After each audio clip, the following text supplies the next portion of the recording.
AP assembly సమావేశాలు వాడివేడిగా జరిగాయి. ఇక ఈ సమావేశంలో AP deputy CM Pawan Kalyan మాట్లాడుతూ జాతీయ ఉపాధి హామీ పథకం ద్వారా 4,500 కోట్లతో 30,000 పనులు చేపట్టనున్నట్లు ఆయన తెలిపారు. ఇక సంక్రాంతి లోపు వీటిని పూర్తి చేస్తామని అన్నారు. శాసనసభలో ప్రశ్నోత్తరాల సందర్భంగా సభ్యులు అడిగిన ప్రశ్నలకు ఆయన సమాధానమిచ్చారు.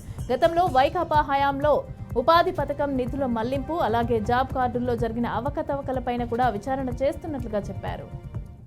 ప్రభుత్వం వచ్చిన తర్వాత ఎన్డీఏ కూటమి ప్రభుత్వం వచ్చిన తర్వాత గౌరవ ముఖ్యమంత్రి చంద్రబాబు గారి నేతృత్వంలో దాదాపు 4,500 కోట్ల రూపాయలు వేజ్ కానీ మెటీరియల్ కాంపౌండ్ రెండు కలుపుకొని మనం మనకి బడ్జెట్ ఉన్నది అధ్యక్షుడు 7 crore మ్యాండేస్ 30,000 ఫండ్లు వీటితోటి మనం ఏం చేసింది ఈ రోజున పల్లె పండుగ ద్వారా 3,000 కిలోమీటర్ల సీసీ రోడ్స్ 500 కిలోమీటర్ల బీటీ రోడ్లు 20,000 మినీ గోకులమ్స్ అలాగే వాటర్ హార్వెస్టింగ్ అండ్ అన్ని గవర్నమెంట్ బిల్డింగ్ ఇది సంక్రాంతి లోపు ఇవన్నీ చేయాలి అనేది ఒక బలమైన ఉద్దేశంతో ముందుకెళ్తున్న అధ్యక్ష ప్రతి చోట ప్రతి పంచాయతీలో కూడా సిటిజన్ ఇన్ఫర్మేషన్ బోర్డ్ కంపల్సరీ చేశాం.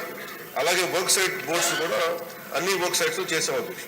గత ప్రభుత్వం అన్ని వ్యవస్థల్ని అస్తవ్యస్తంగా చేసినట్టుగా ఇందాక పత్తిపాటి పుల్లారావు గారు కూడా చెప్పింది. దాదాపు కొన్ని 13,000 కోట్లు దారి మళ్లించారు. చాలా అసలు పని లేకుండా చాలా మందికి పని కల్పించినట్టుగా కల్పించి చాలా అవకతవకలు జరిగినాయి అనేది చాలాసార్లు నేను రివ్యూ చేస్తామంటే బయటకు వచ్చిన అంశాలు అధ్యక్ష. అలాగే వీటిని ఆ దారి మళ్లించిన నిధులు ఏమైపోయినాయి వీటి మీద కూడా ఒక రివ్యూ చేస్తా ఉన్నాం. కానీ చాలా కొంచెం లోతుగా వెళ్లాల్సిన అవసరం ఉంది. అలాగే మౌలిక సదుపాయాలు కల్పిస్తారన్న ప్రశ్నకి మటు ఖచ్చితంగా కల్పించే ఉంది. ఎందుకంటే ఇది మానవతా దృక్పథంతో చేయటమే కాదు, ఇది రూల్లో ఉంది. ఇది వాళ్ళకి కావాల్సిన మెడికల్ కేర్ కానీ వాళ్ళకి కావాల్సిన